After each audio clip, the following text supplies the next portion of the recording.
नमस्कार विद्यार्थी मित्रांनो, आज पुन्हा एकदा आपलं सर्वांचं माझ्या यूट्यूब चॅनलवर मनापासून स्वागत। आपण इयत्ता 12वी वर्गाचा बदलता अभ्यासक्रम इतिहास विषयाचा अभ्यासतोय। त्या अंतर्गत जवळपास सर्वच विद्यार्थ्यांचा 6 घटकांचा अभ्यास झालेला आहे।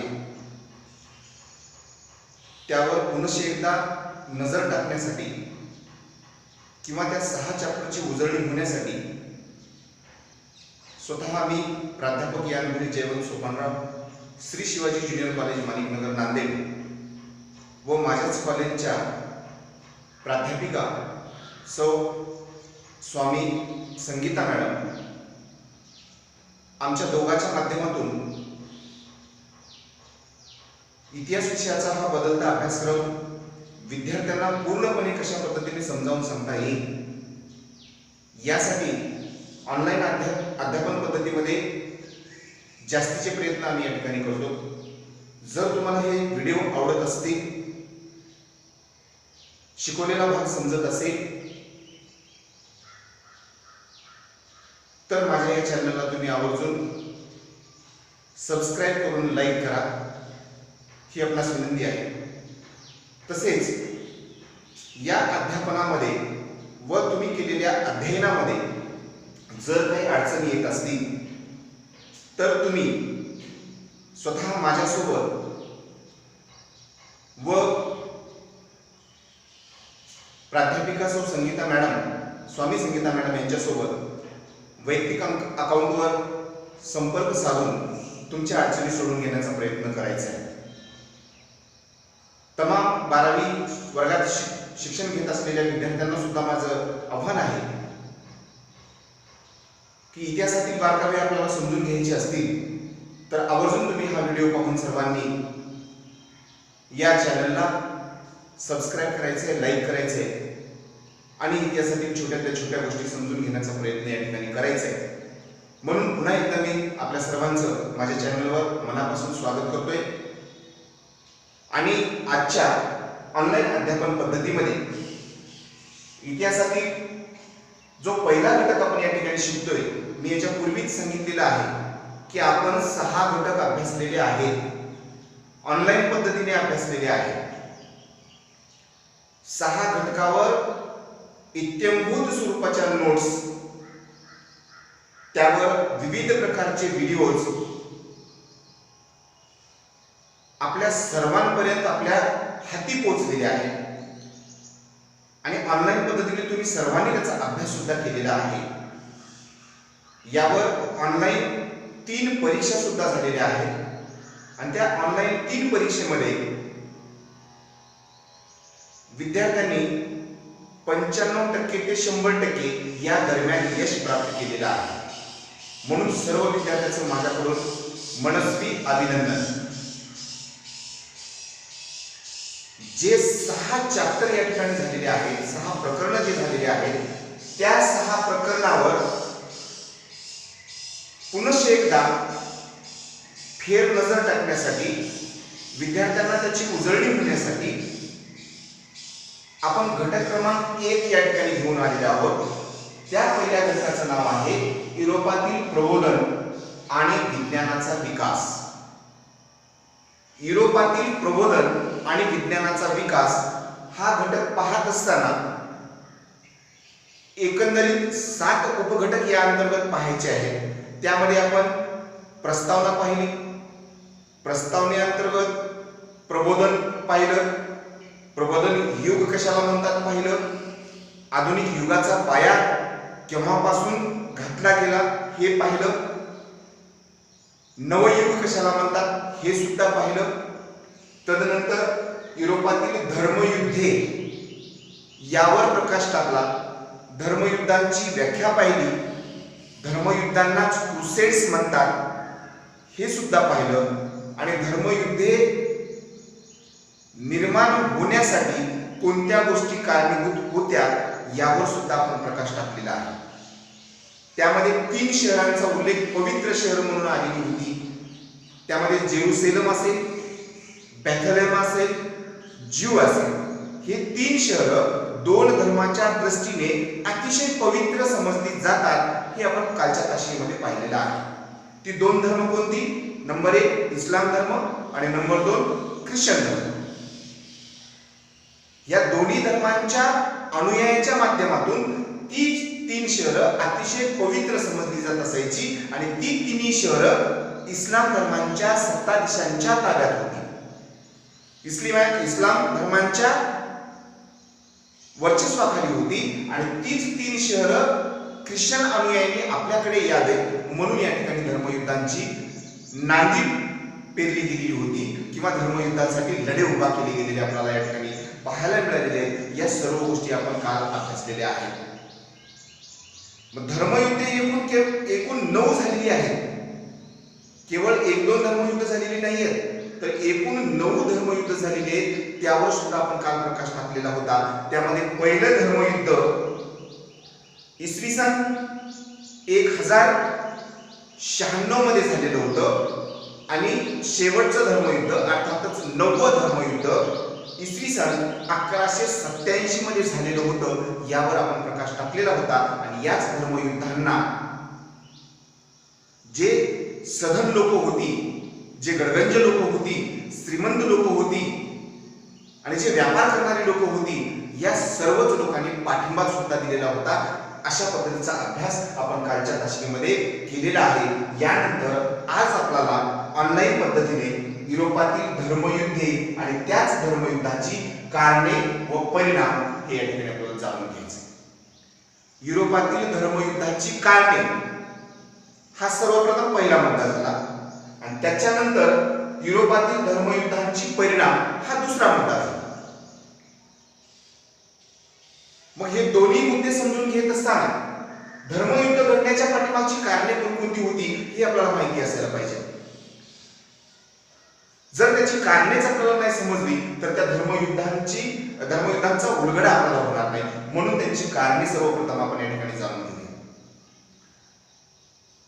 धर्मयुद्धे तर 9 झालेली आहेत, 1 पासून 9 पर्यंत, आणि त्या धर्मयुद्धांना वेगवेगळ्या लोकांनी पाठिंबा सुद्धा दिलेला आहे.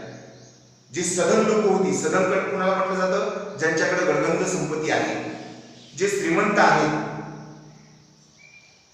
याबरोबरच व्यापार करणारी लोक जी आहेत, मग त्या सधन लोकांनी, व्यापार करणाऱ्या व्यापाऱ्यांनी या धर्मयुद्धांना पाठिंबा दिलेला होता. हे आपण स्पष्टपणे जाणून घेतलेलं आहे. तर आज आपण या ठिकाणी पाहूया धर्मयुद्धांच्या अपयशाची कारणे. मुद्दा लक्षात घ्या, मी या ठिकाणी अपयश हा शब्द प्रयोग लिहिलेला नाही, धर्मयुद्धाची कारणे असा लिहिलेला आहे. धर्मयुद्धाच्या अपयशाची कारणे. ही धर्मयुद्धे अपयशी का ठरली? अपयशी होण्याच्या पाठीमागची कारणे कोणती आहेत हे जर आपण या ठिकाणी जाणून घेतलं तर आपल्याला या ठिकाणी याचा उलगडा स्पष्टपणे होऊ शकतोय. म्हणून सर्वप्रथम आपण अपयशाची कारणे पाहूया. धर्मयुद्धाच्या अपयशाची कारणे अर्थातच क्रुसेड्सच्या अपयशाची कारणे या ठिकाणी जाणून घेऊया. तर कारणे जाणून घेत असताना जे युरोपियन धर्मयुद्धे झालेली आहेत, युरोपियन धर्मयुद्ध ख्रिस्ती अनुयायांच्या माध्यमातून झालेली आहे.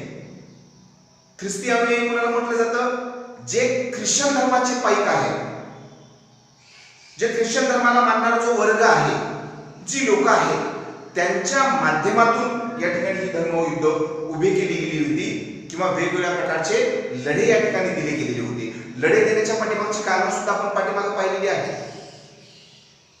धर्मयुद्धे किंवा लढे देण्याच्या पाठीमागची कारण म्हणजे फक्त 3 शहरं जिंकून ताब्यात घेण्यासाठी लढे उभा करण्यात आलेली होती. जेरुसलेम, बेथलेहम आणि ज्यू हे इस्लाम धर्माच्या ताब्यातून परत मिळवायचे होते, म्हणून लढे उभा करण्यात आलेले होते. आणि त्याच लढ्याला या ठिकाणी धर्मयुद्ध म्हणून संबोधलं गेलेलं होतं. आणि त्याच धर्मयुद्धांच्या अपयशाची कारणे आपण या ठिकाणी पाहतोय. अपयश का मिळालं? धर्मयुद्धामध्ये यशस्वीपणा का निर्माण झाला नाही? त्या ठिकाणी पराजय का पत्करावा लागला? माघार का घ्यावी लागली? याची कारणे आपल्याला या ठिकाणी पाहिजेत. अर्थातच या ठिकाणी जे युरोपियन धर्मयुद्धे होते तर ते युरोपियन धर्मयुद्धे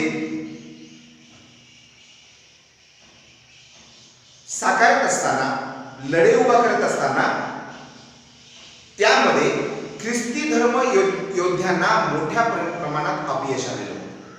ख्रिस्ती धर्मयोद्ध्यांना, मी पूर्वीच सांगितलं, ख्रिश्चन धर्माचे अनुयायी आणि जे लढ्यामध्ये सामील झालेली लोक आहेत. ख्रिस्ती धर्माचा धर्मगुरू पोप यांनी आवाहन केलेलं होतं, जे धर्म युद्धांमध्ये सामील होतील त्यांच्या पापक्षालना संदर्भात विचार केला जाईल, त्यांना सवलती दिल्या जातील, असं आवाहन केलेलं होतं.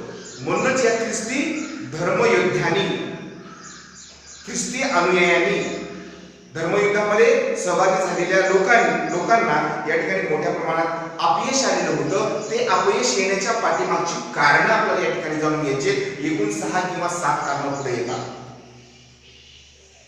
काय म्हणते लक्षात घ्या. ख्रिस्ती धर्मयोद्ध्यांना धर्मयुद्धामध्ये अपयश प्राप्त झालं. ते अपयश प्राप्त होण्याच्या पाठीमागची कारणं आपण या ठिकाणी जाणून घेतो. कारणं आपण या ठिकाणी पुढे घेणार आहोत. तर त्यामध्ये पहिलं कारण आपल्याला अशा पद्धतीने सांगता येईल की जी धर्मयुद्धे या ठिकाणी उभी करण्यात आलेली होती, जे लढे या ठिकाणी निर्माण करण्यात आलेले होते, तर त्या लढ्यांमध्ये किंवा लढ्यांकडे जे युरोपातील सत्ताधीश होते, ज्यांच्या हातामध्ये युरोपातील सत्तेच्या चाव्या होत्या, ही सर्व सत्ताधीश लोक त्या धर्मयुद्धांकडे संकुचित वृत्तीने पाहत असायचे. हे पहिलं कारण आपल्याला या ठिकाणी सांगता येईल. युरोपातील जेवढे काही सत्ताधीश आहेत, युरोपमध्येच धर्मयुद्ध उभा टाकलेली आहेत आणि त्याची कारण आपण पाहतोय. आणि युरोपमध्ये जेवढे काही सत्ताधीश आहेत, तर त्या युरोपातील सत्ताधीशांची धर्मयुद्धाकडे पाहण्याची जी वृत्ती होती ती अतिशय कंजेस्टेड स्वरूपाची होती, संकुचित वृत्तीची होती.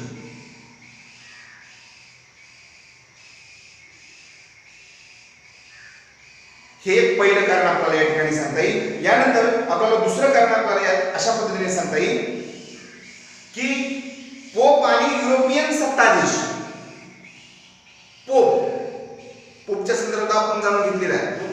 पोप हा कोण होता? ख्रिश्चन धर्माचा धर्मगुरू. मग ख्रिश्चन धर्माचा धर्मगुरू पोप आणि युरोपियन सत्ताधीश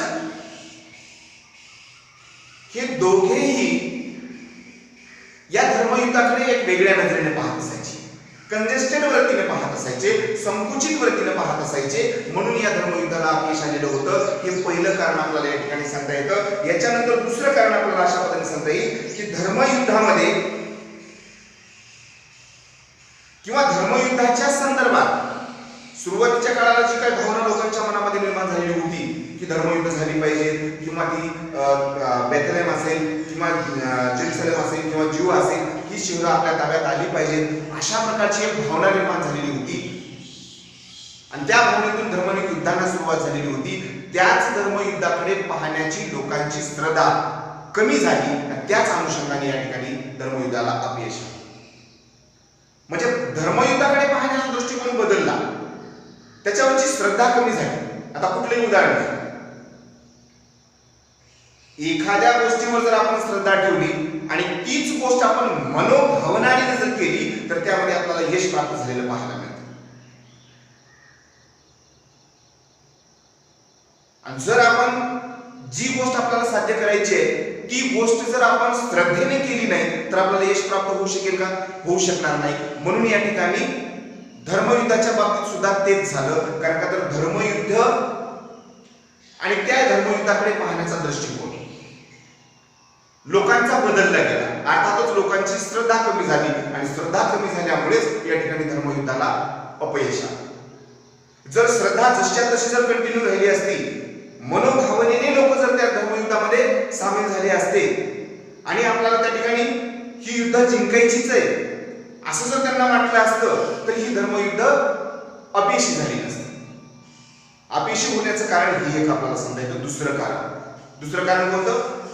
पहिलं कारण सांगितलं मी, ख्रिश्चन धर्माचे धर्मगुरू पोप आणि युरोपियन सत्ताधीश यांचा धर्मयुद्धाकडे पाहण्याचा दृष्टिकोन संकुचित वृत्तीचा होता. हे या ठिकाणी पहिलं कारण सांगता येतं. याच्यानंतर दुसरं कारण कोणतं सांगता येईल? धर्मयुद्धाकडे पाहत असताना युरोपियन लोकांची श्रद्धा त्या धर्मयुद्धावरील कमी झाली. म्हणजे श्रद्धा कमी झाल्यामुळे सुद्धा या ठिकाणी धर्मयुद्धांना अपयश आलं. हे दुसरं कारण आपल्याला सांगता येईल. याच्यानंतर तिसरं कारण आपल्याला अशा पद्धतीने सांगता येईल की युरोपातील जे काही वेगवेगळ्या प्रकारचे राजे होते. आता देश म्हटल्यानंतर देशांतर्गत वेगवेगळ्या प्रकारचे प्रांत आपण अभ्यासलेले आहेत. 11वीला तुम्ही सर्वच अभ्यासलेला आहे. खंड म्हटल्यानंतर खंडामध्ये सुद्धा वेगवेगळे राज्य आपल्याला अभ्यासायला मिळतात. प्रत्येक प्रांत वाईज राज्य अभ्यासायला मिळतात. तसं युरोपमध्ये सुद्धा विविध राज्य होऊन गेलेले आहेत. वेगवेगळ्या प्रकारचे राजे होऊन गेलेले आहेत. तर त्या राजांमध्ये जे एकीची भावना असायला पाहिजे तर ते एकीची भावना कुठेतरी संपुष्टात आलेली आपल्याला पाहायला मिळते. कारण जोपर्यंत आपण वज्रमुठ बांधणार नाही, जोपर्यंत आपल्यामध्ये एकी राहणार नाही, तोपर्यंत आपण कुठलंच काम साध्य करू शकत नाही. कुठल्याच कामामध्ये आपल्याला यश प्राप्त होऊ शकत नाही. म्हणून या ठिकाणी आपली वज्रमुठ असणं गरजेचं आहे. आपली सर्वांची एकी असणं गरजेचं आहे. जर एकी असेल तरच आपण यश प्राप्त करू शकतो. आणि तीच एकी युरोपमधील राजांमध्ये राहिली नाही. एकीचा अभाव या ठिकाणी आपल्याला पाहायला मिळाला. आणि त्या एकीच्या अभावामुळेच या ठिकाणी धर्मयुद्धांना अपयशाला सामोरं जावं लागलं. धर्मयुद्धांना अपयश आलेलं आपल्याला या ठिकाणी पाहायला मिळालं. आता एकीचं उदाहरण तुम्हाला माहिती असेल. एकीचं बळ तुम्ही पहिली दुसरी तिसरी चौथी पर्यंत कुठेतरी ही कथा ऐकली असेल. एकीचं बळ एक कुटुंब असतं. एक वार्धक्याकडे वळलेले वडील असतात आणि त्यांना 4 मुले असतात. आणि त्यांच्या 4 मुलांमध्ये आपापसात भांडणं सतत होत असायची.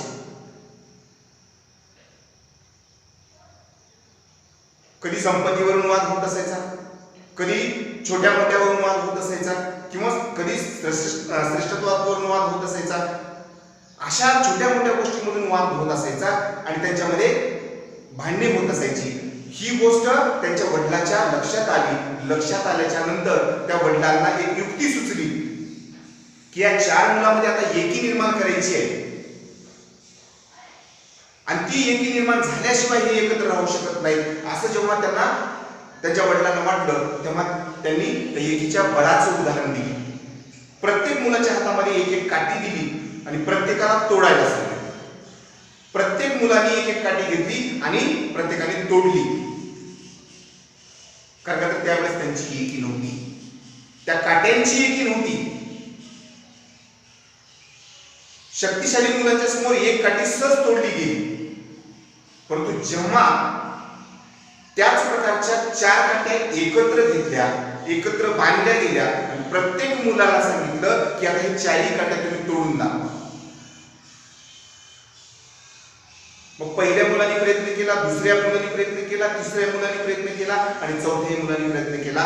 त्या 4 एकत्र बांधलेल्या काट्या चौघांपैकी कुणालाही तोडता आल्या नाही. अर्थातच त्यांची जी काही वज्रमुठ तयार झालेली होती, त्या 4 काट्याची जी काही एकजूट निर्माण झालेली होती, तर ती एकजूट या शक्तिशाली मुलांच्या समोर जास्त ठरलेली होती. म्हणून त्या 4 काट्या तोडता आल्या नाही.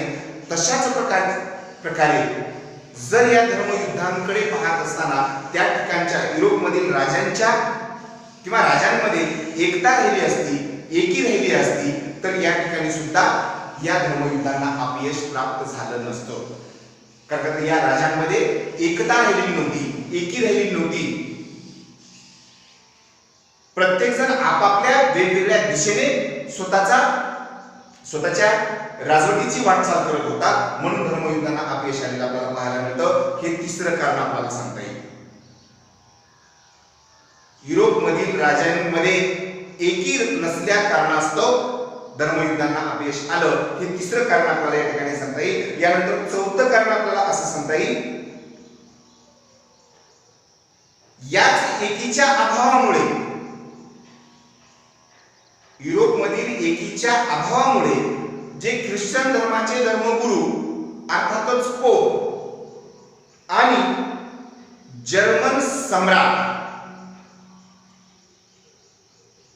ख्रिश्चन धर्माचे धर्मगुरू अर्थातच पोप आणि जर्मन सम्राट यांच्यामध्ये सुद्धा वारंवार वितुष्ट निर्माण व्हायला लागले, वादविवाद व्हायला लागले, भांडणं व्हायला लागली, वैचारिक मतभेद मोठ्या प्रमाणात व्हायला लागली. हे सुद्धा कारणे या ठिकाणी पुढे आलेले आपल्याला पाहायला मिळतात. आपण या ठिकाणी कारणे पाहतोय, अपयशाची कारणे पाहतोय. मग ती अपयशाची कारणे पाहत असताना हे वितुष्ट सुद्धा समोर आले. पोप आणि जर्मन सम्राट यांच्यातील वितुष्ट या ठिकाणी पुढे आलं आणि त्याच वितुष्टामुळे, त्याच वादविवादामुळे, त्यांच्या भांडणांमुळे या ठिकाणी धर्मयुद्धांना अपयशाला सामोरं जावं लागलं. हे सुद्धा कारण आपल्याला या ठिकाणी स्पष्ट करता येईल. यानंतर नेक्स्ट दुसरं कारण येतं बायझंटाईन. हा जो काही जर्मन मधील सम्राट होता बायझंटाईन, जर्मन सम्राटाचं नाव काय? बायझंटाईन. तर हा जर्मन मधील जो काही सम्राट होता, तर या सम्राटाच्या सहकार्याचा अभाव सुद्धा त्या ठिकाणी या धर्मयुद्धांना पडला. त्यांची जेवढी मोठ्या प्रमाणात मदत मिळायला पाहिजे होती, त्यांचं सहकार्य जेवढ्या मोठ्या प्रमाणात मिळायला पाहिजे होतं, ते सहकार्य त्या ठिकाणी त्यांना मिळालं नाही. त्यांच्या सहकार्याची कमतरता भासली किंवा कमी पडली. म्हणूनच या ठिकाणी युरोपातील धर्मयुद्धांना अपयशाच्या कारणांना सामोरं जावं लागलं. या सम्राटांनी सुद्धा जेवढं सहकार्य करायला पाहिजे होतं तेवढं सहकार्य मोठ्या प्रमाणात केलं नाही किंवा सम्राटांच्या सहकार्याचा अभावच त्या ठिकाणी दिसून आला. म्हणून हे सुद्धा कारण या ठिकाणी आपल्याला स्पष्टपणे सांगता येतं. कारण का तर अशी जी काही वेगवेगळ्या प्रकारची कारणे जी आलेली आहेत, 5 ते 7 कारणे पुढे आलेली आहेत. पुन्हा एकदा रिव्हिजन करतोय. विद्यार्थ्यांनी लक्षपूर्वक स्वतःच्या वहीमध्ये नोंद करून घेतली पाहिजे, स्वतःच्या नोट्स तयार केल्या पाहिजेत. ऑनलाईन पद्धतीने नोट्स तर भरपूर तुमच्याकडे येत आहेत. एकूण 6 चॅप्टर झालेले आहेत. अभ्यास पूर्ण झाला नाही असं एकाही विद्यार्थ्याची शंका ऐकून घेतली जाणार नाही किंवा मनामध्ये असा विचार जरी आला तर त्यावर सरळ सरळ या ठिकाणी मात केली जाईल. कारण का तर आम्ही काटेकोरपणे आटोकाट प्रयत्न करत आहोत की विद्यार्थ्यांचं समाधान या ठिकाणी झालं पाहिजे, विद्यार्थ्यांना परिपूर्ण पद्धतीने अभ्यास या ठिकाणी समजला पाहिजे. म्हणून 6 चॅप्टर झाल्याच्या नंतर सुद्धा आपण यावर रिव्हिजन करतो, पुन्हा एकदा या ठिकाणी नजर टाकतो. बऱ्याच विद्यार्थ्यांची मागणी आहे. जवळपास मला एक आता माझ्या कॉलेजचा जर विचार केला तर माझ्या कॉलेजमध्ये जवळपास 1000-1500 विद्यार्थी आहेत. तर त्या 1000-1500 विद्यार्थ्यांपैकी कला शाखेला शिकणाऱ्या विद्यार्थ्यांची संख्या बरीचशी आहे. आणि त्या कला शाखेतील जवळपास 100 ते 150 विद्यार्थ्यांनी मला फोन केला की सर, प्रत्यक्ष अध्यापन पद्धती ऑनलाईन अध्यापनाच्या माध्यमातून आमच्यापर्यंत पोहोचवण्याचं कार्य तुम्ही करा, जेणेकरून प्रत्यक्ष पाहिल्याच्या नंतर आमच्या लक्षात बसेल. काही विद्यार्थ्यांचा बुद्ध्यांक जो असतो, वाचन केल्याच्या नंतर, व्हिडिओ पाहिल्याच्या नंतर लक्षात थोड्या प्रमाणात कमी प्रमाणात बसू शकतो. सर्वच विद्यार्थी नाही, 1-2 विद्यार्थी असतील. तर सगळ्या विद्यार्थ्यांच्या मागणीनुसार आपण यावर रिव्हिजन करण्याचं काम किंवा यावर स्पष्टीकरणात्मक टीच देण्याचं काम आपण या ठिकाणी करतोय. म्हणून 6 चॅप्टर झाले, त्यापैकी पहिल्या चॅप्टरवर, प्रकरणावर आपण प्रत्यक्ष या ठिकाणी तुमच्या समोर येण्याचा प्रयत्न केलेला आहे. तशी परमिशन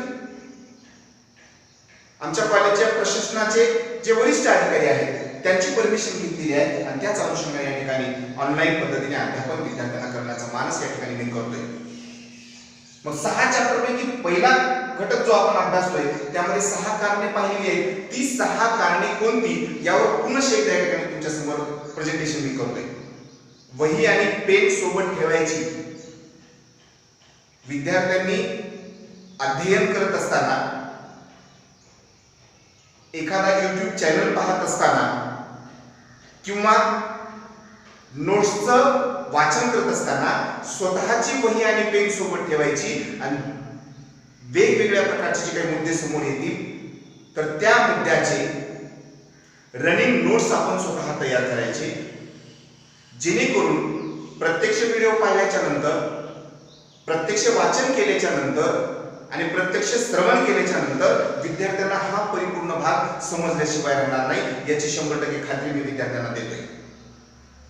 म्हणून धर्मयुद्धाच्या अपयशाची कारणे पुन्हा एकदा या ठिकाणी सांगतोय. नंबर 1, पहिलं कारण. आता या ठिकाणी पहिलं कारण सांगत असताना जे ख्रिश्चन धर्माचे धर्मगुरू पोप होते, पोप आणि युरोपातील सत्ताधीश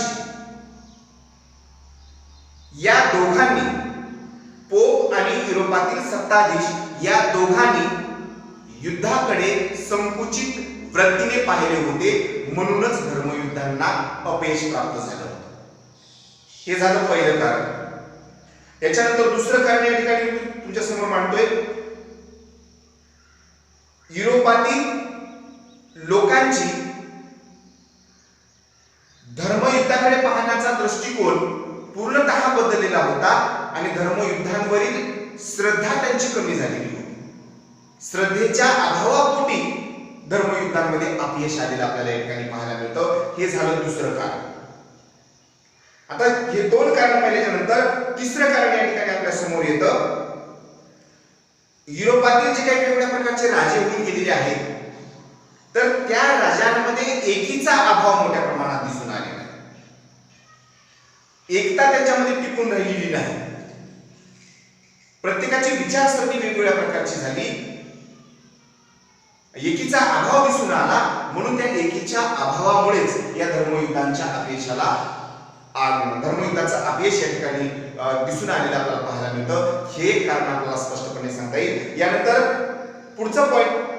पुढचं कारण जे येतं ते म्हणजे पोप आणि जर्मन सम्राट यांच्यात निर्माण झालेलं वितुष्ट. आता वितुष्ट हा शब्दप्रयोग वेगळा आहे. वितुष्ट या शब्दाचा शब्दशः अर्थ जर घेतला तर त्याचा अर्थ भांडण होतो, वादविवाद होतो किंवा वैर सुद्धा होतो. तर ख्रिश्चन धर्माचे धर्मगुरू पोप आणि जर्मन सम्राट यांच्यामध्ये निर्माण झालेलं वितुष्ट, या कारणामुळे सुद्धा धर्मयुद्धाला अपयश प्राप्त झालं. हे कारण सुद्धा या ठिकाणी आपल्याला समजतं. याच्यानंतर पुढचं कारण येतं बायझेंटाईन नावाचा जो काही जर्मन सम्राट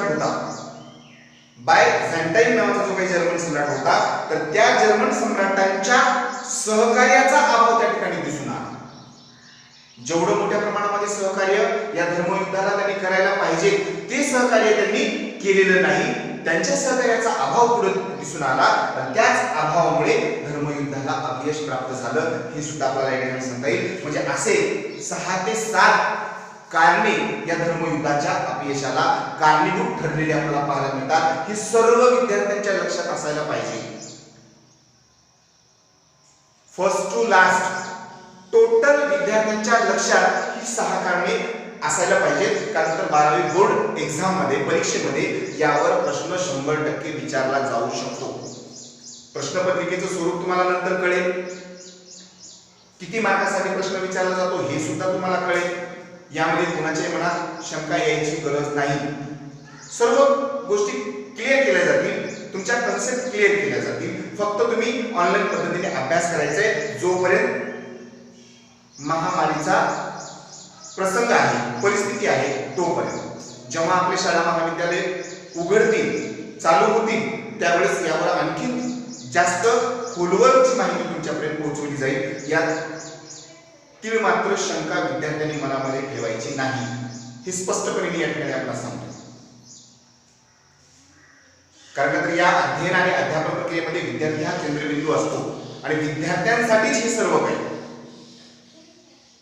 उदाहरणार्थ मागे एक मालिका चालू होती, तुमच्यासाठी काय, म्हणजे विद्यार्थ्यासाठी सर्व काही. विद्यार्थ्यासाठी काय, ऑनलाईन अध्यापन पद्धती असेल किंवा ऑफलाईन अध्यापन पद्धती असेल, ह्या सर्व गोष्टी विद्यार्थ्यासाठी.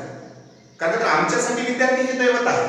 विद्यार्थी हा केंद्रबिंदू आमच्यासाठी आहे आणि त्याच विद्यार्थ्यासाठी आपण काही पण करायला तयार आहोत. म्हणून विद्यार्थ्यांनी सुद्धा एवढ्याच तळमळीने या ठिकाणी अभ्यास करणं गरजेचं आहे. अशा पद्धतीने युरोपातील धर्मयुद्धे आणि त्या धर्मयुद्धाच्या अपयशाची कारणे आपण पाहिलेली आहेत. यानंतर नेक्स्ट मुद्दा आपल्याला पाहायचा आहे, धर्मयुद्धांची परिणाम. युरोपातील धर्मयुद्धांचे परिणाम. आता हे धर्मयुद्ध झाल्यामुळे त्या ठिकाणचे परिणाम कसे भोगावे लागले. प्रत्येक गोष्टीला दोन बाजू असतात. एखादं नाणं हातामध्ये घ्या, नाण्याला सुद्धा दोन बाजू असतात, हेड अँड टेल. आपल्या मराठी भाषेमध्ये साध्या सोप्या भाषेत जर सांगायचं झालं तर चित आणि पट म्हणतात. हेड अँड टेल जशा दोन बाजू असतात तसंच या ठिकाणी धर्मयुद्धांना सुद्धा दोन बाजू आपल्याला पाहायला मिळाल्या. त्या दोन बाजू म्हणजे कोणत्या? अपयशाची कारणे आणि त्याच धर्मयुद्धाची परिणाम. अपयशाची कारणे आणि धर्मयुद्धाचे परिणाम यामध्ये कारणे आपण पाहिली. यानंतर आपल्याला नेक्स्ट मुद्दा पाहायचा आहे तो म्हणजे युरोपातील धर्मयुद्धांचे परिणाम. आता युरोपातील धर्मयुद्धांचे परिणाम यावर सविस्तर चर्चा आपण करणार आहोत. इथपर्यंतचा भाग सर्व विद्यार्थ्यांना समजला असेल असं गृहीत धरून आपण पुढे चाललो.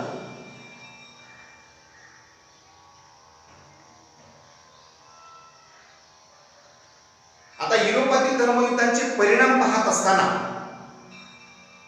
परिणाम कोणकोणते झाले, कसे झाले, मानवी जीवनावर त्याचा काही परिणाम झाला का, किंवा युरोपमध्ये त्या धर्मयुद्धांचा परिणाम झाला का, या सर्व गोष्टी आपल्याला या ठिकाणी जाणून घेत असताना एकंदरीत काही इतिहासकार, इतिहासामध्ये केवळ एक दोन इतिहासकार झालेले नाहीत, अनंत इतिहासकार झालेले आहेत. इतिहासाचार्य होऊन गेलेले आहेत, इतिहासामध्ये तत्वज्ञानी लोक होऊन गेलेले आहेत, प्रज्ञान पंडित लोक होऊन गेलेले आहेत. अशा काही इतिहासकाराच्या मध्ये, आता काही इतिहासकाराच्या मध्ये म्हटल्यानंतर प्रश्न पडेल, काही म्हटल्यानंतर आता कुणाच्या मध्ये असा प्रश्न पडेल. तर त्या ठिकाणी एक दोन इतिहासकारांनी मत मांडलेलं नाही, असे बरेचसे काही वेगवेगळ्या प्रकारचे इतिहासकार होऊन गेलेले आहेत. तर त्या काही इतिहासकाराच्या मध्ये धर्मयुद्धांमुळे ही जी काही धर्मयुद्ध युरोपमध्ये उदयास आलेली होती, जी धर्मयुद्ध झाली, तर त्या धर्मयुद्धांमुळे सरंजामशाहीचा अस्त झाला असं काही इतिहासकार सांगतात. अस्त होणे या शब्दाचा अर्थ कळतो शेवट होणे, अस्त या शब्दाचा अर्थ होतो शेवट. सरंजामशाहीचा अस्त झाला असं काही इतिहासकार म्हणतात, सर्वच इतिहासकार म्हणत नाही. प्रश्न तुम्हाला असा पडेल, जेवढे इतिहासकार आहेत त्या सर्व इतिहासकारांनी का म्हटलं नाही? कारण का तर आता आपल्या वर्गामध्ये एवढे विद्यार्थी आहेत, सर्वांचं मत सारखं असू शकतं का? असू शकत नाही. प्रत्येकाचे विचार वेगळे असू शकतात, प्रत्येकाचे उच्चार वेगळे असू शकतात. म्हणून या ठिकाणी सर्वांचं मत सारखं असू शकत नाही, सर्व एक मतावर ठाम राहू शकत नाहीत. म्हणून काही इतिहासकारांनी असं सांगितलेलं आहे की या धर्मयुद्धामुळे सरंजामशाहीचा अस्त झाला असं स्पष्टपणे सांगितलेलं आहे. हे एक पहिलं कारण, पहिला परिणाम आपल्याला सांगता येईल. यानंतर दुसरा परिणाम या ठिकाणी अशा पद्धतीने सांगता येईल, युरोपमध्ये जे ख्रिश्चन धर्माचे अनुयायी होते, ख्रिश्चन धर्माची जी काही लोक होती, अनुयायी शब्दाचा अर्थ आपण पहिल्याच तासिकेमध्ये सांगितलेला आहे. ख्रिश्चन धर्माला मानणारा वर्ग, त्या धर्माच्या तत्वानुसार चालणारा वर्ग. मग जे ख्रिश्चन धर्माचे अनुयायी होते, जी लोक होती, तर त्या लोकांची ख्रिश्चन धर्मातील धर्मगुरूवरील श्रद्धा टोटली कमी झालेली आपल्याला पाहायला. आता ख्रिश्चन धर्माचे धर्मगुरू पोप, या पोपवर असणारी जेवढी काही श्रद्धा आहे, तर त्या पोपवरील श्रद्धा जी होती ती संपूर्णतः कमी झालेली होती. हा एक परिणाम त्या ठिकाणी आपल्याला पाहायला मिळतो. कारण का कारणांमध्ये आपण पाहिलेला आहे, पोपच या धर्मयुद्धांकडे संकुचित वृत्तीने पाहत असायचं. ही गोष्ट लोकांच्या लक्षात आली. मग लोकांच्या लक्षात आल्याच्या नंतर लोकांची श्रद्धा त्यांच्यावरील कमी झाली. जेवढं मनोभावनाने त्या पोपला मानायची, ते मानण्याची पद्धत या ठिकाणी कमी झाली, श्रद्धा कमी झाली. हे एक परिणाम आपल्याला पाहायला मिळतो. आणि याबरोबरच दुसरा परिणाम आपल्याला असं सांगता येईल, मध्य आशिया बरोबर जो व्यापारिक दृष्टिकोन वाढलेला होता, मध्य आशिया बरोबर जो व्यापारिक दृष्टिकोन वाढलेला होता, त्यामध्ये इटली आणि जर्मनी शहरांमध्ये एक नवी क्षेत्रे व्यापाराच्या दृष्टिकोनातून खुली झालेली होती. दरवाजे खुले झालेले होते, व्यापार करण्यासाठी संधी उपलब्ध झालेल्या होत्या, किंवा व्यापाराला चालना मोठ्या प्रमाणात त्या ठिकाणी मिळालेली होती. म्हणून हाही परिणाम या युद्धाच्या कारणांमुळे युद्धांमुळे आपल्याला दिसून आढळून येतो किंवा हा परिणाम सुद्धा त्या ठिकाणी स्पष्टपणे पाहायला मिळतो. व्यापारास चालना मिळाली होती, व्यापाराला संधी मिळाली होती किंवा व्यापारासाठी दरवाजे खुले झालेले होते, क्षेत्र मोकळं झालेलं होतं. व्यापाराच्या माध्यमातून इटली आणि जर्मन हे दोन्ही राष्ट्र जे आहेत ते प्रगतीच्या वाटेवर जाण्याच्या दिशेने वाटचाल करत होती. म्हणून हाही परिणाम या ठिकाणी आपल्याला स्पष्टपणे सांगता येईल. यानंतर तिसरा जो परिणाम सांगता येईल तो म्हणजे ही क्षेत्रे खुली झाल्यामुळे व्यापार किंवा व्यापारिक दृष्ट्या ही नवीन जी क्षेत्रे खुली झालेली होती तर त्या व्यापारिक क्षेत्रांमुळे त्या ठिकाणी अर्थातच मध्य आशियामध्ये इटली आणि जर्मनीमध्ये नवीन व्यापारी वर्ग उदयास आलेला होता. हा सुद्धा परिणाम या ठिकाणी दिसून येतो. कशाचा परिणाम? धर्मयुद्धाचा परिणाम. नवीन व्यापारी वर्ग या ठिकाणी उदयास आलेला आपल्याला पाहायला मिळतो. म्हणून या ठिकाणी धर्मयुद्धाच्या कारणासोबत परिणाम सुद्धा तेवढेच महत्वाचे आहेत. केवळ धर्मयुद्धाच्या अपयशाची कारणेच या ठिकाणी लक्षात घेऊन चालत नाही, तर धर्मयुद्धाच्या अपयशाची कारणासह परिणाम सुद्धा या ठिकाणी लक्षात घेणं गरजेचं आहे. आणि त्या परिणामांतर्गत इटली आणि जर्मनीमध्ये व्यापाराचा नवीन वर्ग या ठिकाणी उदयास आलेला होता हे आपल्याला या ठिकाणी सांगता येईल. यानंतर नेक्स्ट परिणाम सांगता येईल युरोपियन युद्धतंत्रामध्ये वेगवेगळ्या प्रकारचे बदल सुद्धा घडून आलेले होते. हे धर्मयुद्ध जी झाली आणि त्याचा परिणाम युद्धतंत्र जी आहे तर ती युद्धतंत्र मोठ्या प्रमाणामध्ये बदललेली होती. एखाद्या वेळेस ज्या गोष्टीचा आपल्याला अनुभव येतोय आणि अनुभव आल्याच्या नंतर त्याच गोष्टीमध्ये आपल्याला बदलाव करून ती गोष्ट नव्याने कशी मांडता येईल याचा आपण प्रयत्न करतोय. तसे या ठिकाणी या धर्मयुद्धामुळेच या ठिकाणी युद्धतंत्रामध्ये सुद्धा मोठ्या प्रमाणात बदल झालेला आपल्याला पाहायला मिळतो. कारण तर या युद्धतंत्राचा वापर पुढच्या काळामध्ये करता येईल अशा प्रकारचा विचार, अशा प्रकारचा दृष्टिकोन या ठिकाणी मांडला गेलेला आपल्याला दिसून येतो. असं सुद्धा आपल्याला या ठिकाणी म्हणता येतं. अर्थातच तो बदल कसा घडून आला, युद्धतंत्राचा बदल कसा घडून आला, तर ते घडून येत असताना त्यामध्ये किल्ले बांधणी, जे काही किल्ले बांधणी आहे, अगोदरची किल्ले बांधणी कशा प्रकारची होती, यानंतर धर्मयुद्धाच्या नंतरची किल्ले बांधणी कशा प्रकारची होती, त्याबरोबरच त्याच किल्ल्याचा वापर लढाईचे ठाणे म्हणून करण्यास प्रारंभ झालेला होता.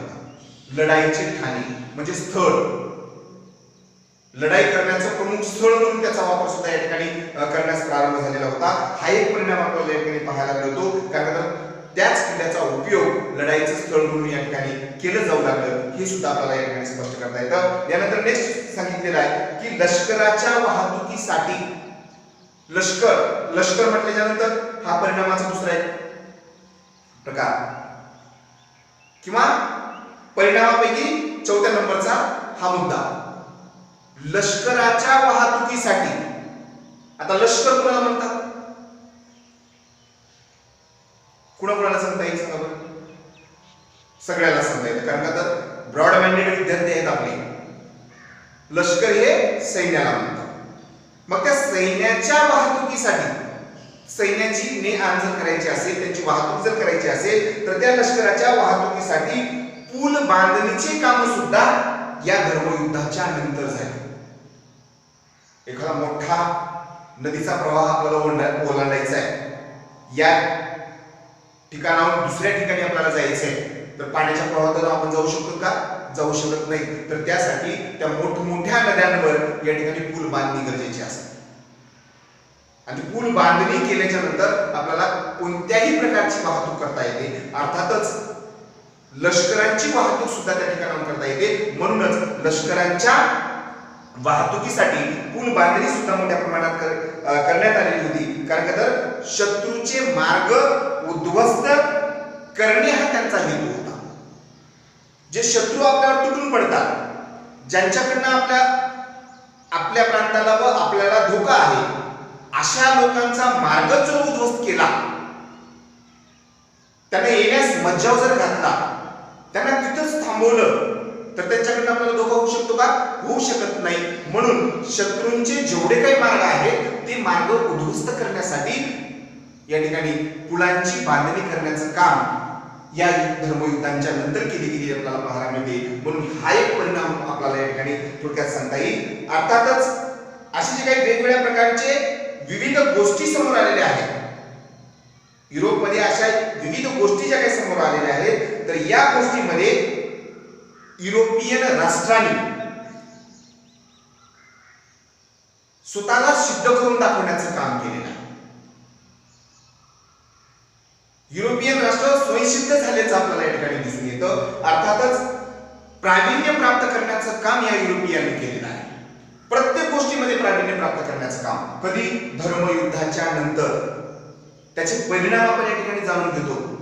धर्मयुद्धांच्या नंतर युरोप राष्ट्रांनी स्वतःचा स्व ओळखून त्यामध्ये प्रावीण्य प्राप्त करण्याचं काम युरोप राष्ट्रांनी या ठिकाणी केलेलं आपल्याला पाहायला मिळतं. म्हणूनच हे धर्मयुद्ध युरोपियन लोकांसाठी अतिशय चांगलं होतं हे सुद्धा या ठिकाणी स्पष्ट होतं. कारण त्यामध्ये बदलाव मोठ्या प्रमाणात झालेले आहे. युद्धतंत्रामध्ये बदलाव झालेला आहे. पुलांची पुनर्बांधणी या ठिकाणी केली गेलेली आहे. त्याबरोबरच शत्रूंचे जे काही मार्ग आहेत किंवा अड्डे आहेत ते उद्ध्वस्त करण्यासाठीचा प्रयत्न या ठिकाणी केला गेलेला आपल्याला पाहायला मिळतो.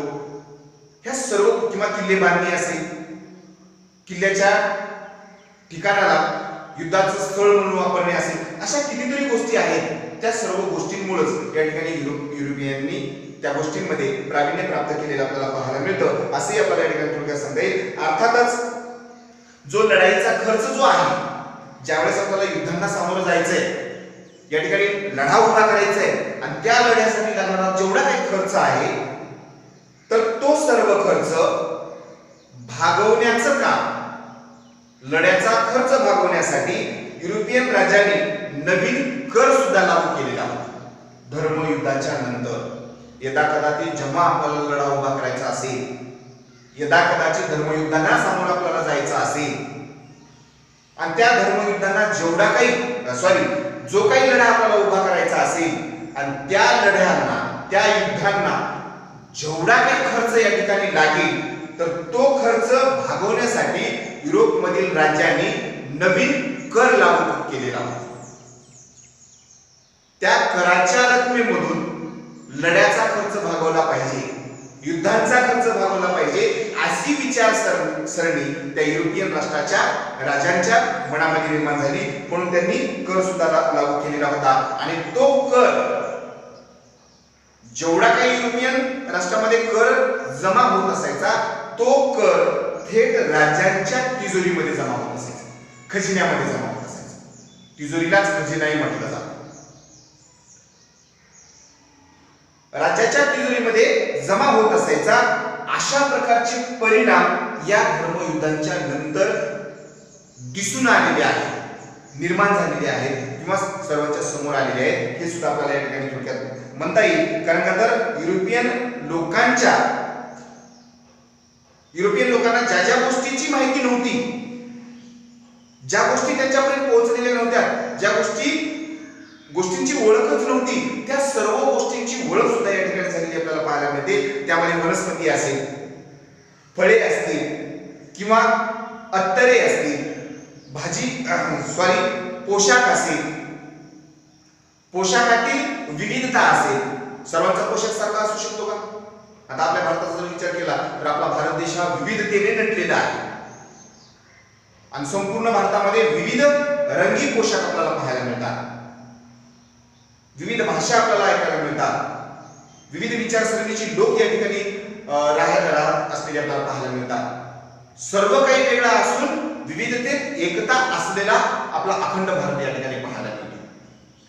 तसंच त्या युरोपमध्ये या ठिकाणी विविध पोशाखांचा किंवा वेगवेगळ्या प्रकारांची ओळख झालेली आपल्याला पाहायला मिळते. औषधे असतील, साखर असेल, सुती असेल किंवा ज्या गोष्टी त्यांना माहितीच नव्हत्या त्या सर्व गोष्टी त्यांना परिचित झालेल्या आपल्याला पाहायला मिळतात. असे आपल्याला या ठिकाणी थोडक्यात सांगता येईल. कारण का तर मसाल्यांचे पदार्थ, औषधे किंवा कापड, रेशमी कापड, या सर्व गोष्टी त्यांच्यापर्यंत पोहोचल्या. या सर्व गोष्टींची ओळख त्यांना झाली आणि तिथून त्यांच्यामध्ये बदलाव मोठ्या प्रमाणात झालेला आपल्याला दिसून येतो किंवा त्यांच्यामध्ये परिवर्तन तिथून मोठ्या प्रमाणात झालेलं आपल्याला पाहायला मिळतं. हे सर्व गोष्टी कुठून झालेल्या आहेत? धर्मयुद्धांच्या नंतर, अर्थातच हे परिणामामध्ये दिसून आपल्याला आलेले आहे. म्हणून ह्या सर्व गोष्टी समजून घेत असताना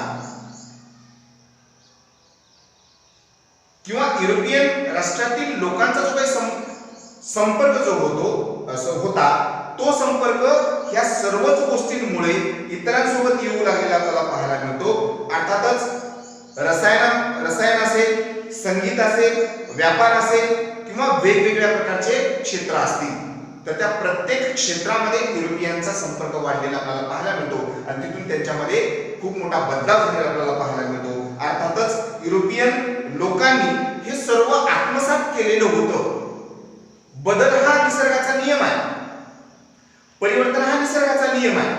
तसं परिवर्तन या धर्मयुद्धांच्या नंतर युरोपियन लोकांमध्ये झालेलं होतं आणि ते त्यांनी स्वतः आत्मसात केलेलं होतं. म्हणूनच युरोपियनमध्ये खूप मोठे चेंजेस झालेले आपल्याला पाहायला मिळतात. त्यांचा धर्मयुद्धाच्या काळामध्ये अरब लोकांशी संबंध आलेला आपल्याला पाहायला मिळतो. अशी जी काही वेगवेगळ्या प्रकारचे परिणाम या धर्मयुद्धांच्या नंतर पाहायला मिळालेले आहेत, ते सर्वच परिणाम युरोपियन लोकांच्या हिताचे ठरलेले आहेत असं सुद्धा आपल्याला या ठिकाणी म्हणता येईल. कारण का धर्मयुद्धापासूनच खूप मोठे बदलाव युरोप कंट्रीमध्ये झालेले आपल्याला दिसून येतात असं या ठिकाणी स्पष्ट करता येईल. यानंतर नेक्स्ट मुद्दा येतोय युरोपातील प्रबोधनाचा काळ. आता युरोपमध्ये प्रबोधन कशा पद्धतीने झालं, प्रबोधनाचा काळ कधीपासून सुरू झाला, या विषयावर आपण सविस्तर चर्चा उद्याच्या तासिकेमध्ये करूया. तत्पूर्वी आपणा सर्व विद्यार्थ्यांना मी विनंती करतोय की माझा जर व्हिडिओ आपणास आवडला असेल तर माझ्या YouTube चॅनलला सबस्क्राईब करा आणि सर्वांनीच लाईक करावं असं सर्वच विद्यार्थ्यांना या ठिकाणी मी आवाहन करतोय. आणि जर अध्ययनामध्ये काही अडचण आली, तुम्ही स्वतः अध्ययन करत असताना जर काही अडचण आली, कुठला शब्द जर आपल्याला समजत नसेल, उमजत नसेल, तर त्यासाठी आपण कमेंट्स बॉक्समध्ये सुद्धा मला विचारू शकता आणि वैयक्तिक माझ्या अकाउंटवर सुद्धा व्हॉट्सअप अकाउंटवर सुद्धा तुम्ही मला ज्या अडचणी आलेल्या आहेत त्या शेअर करू शकता. त्याचं समाधान करण्याचा प्रयत्न मी 100% करेन. पुन्हा एकदा मी विनंती करतोय, माझा व्हिडिओ जर आवडला असेल तर माझ्या या YouTube चॅनलला सबस्क्राईब करून लाईक करा हे सर्वांस आवाहन करतो आणि याच ठिकाणी थांबतो. धन्यवाद. जय क्रांती.